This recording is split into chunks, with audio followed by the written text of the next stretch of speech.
ब्रह्मदत्त विवेकशील राजा था। वह सत्यासत्य, उचित अनुचित का सदा ध्यान रखता था। वह ऐसे व्यक्ति को ढूंढता था जो उसके दोषों को बता सके।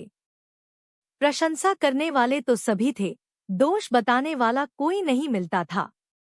अंतःपुर, राज दरबार, नगर, नगर के बाहर सभी जगह लोग राजा के गुणों का बखान करते थे, पर उसके अवगुण बताने वाला कोई नहीं था।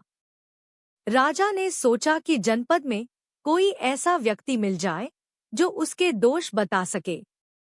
अतः वेश बदलकर वह पूरे जनपद में घूमा, पर वहां भी उसे अपना गुण ही सुनने को मिला, दोष नहीं।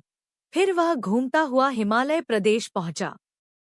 घने जंगलों और दुर्गम पर्वतों को पार करता हुआ वह सुरम्य हिमालय प्रदेश में स्थित बोधिसत्व के आश्रम पर जा पहुंचा। उसने उन्हें श्रद्धापूर्वक प्रणाम किया। बोधिसत्व ने राजा का कुशल क्षेम पूछा।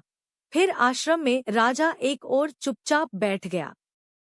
बोधिसत्व जंगल से पके गोदे लाकर खाते थे। वे गोदे शक्तिवर्धक और शक्कर के समान मीठे थे।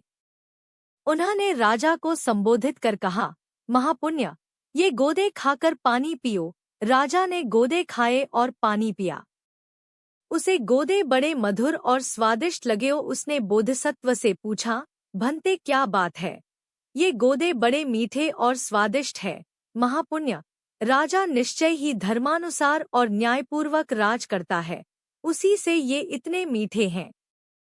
राजा के अधार्मिक और अन्यायी होने पर तेल, मधु, शक्कर आदि तथा जंगल के फलफूल सभी कड़वे और स्वादहीन हो जाते हैं।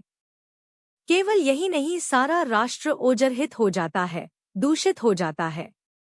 राजा के धार्मिक और न्यायप्रिय होने पर सभी वस्तुएं मधुर और शक्तिवर्धक होती हैं, और सारा राष्ट्र शक्तिशाली तथा ओजस्वी बना रहता है। भंते, ऐसा होता होगा।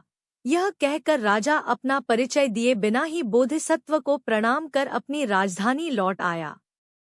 उसने सोचा, तपस्वी बोधिसत्व के कथन की परीक्षा करूंगा, अधर्म और अन्याय से राज करूंगा, देखेगा कि बोधिसत्व की बात में कितनी सच्चाई है। राजा ने ऐसा ही किया। कुछ समय बीत जाने पर वह फिर बोधिसत्व के आश्रम में पहुंचा और उन्हें प्रणाम कर एक ओर बैठ गया। बोधिसत्व ने फिर पके गोदे दिए। राजा को वे गोदे बड़े कड़वे लगे।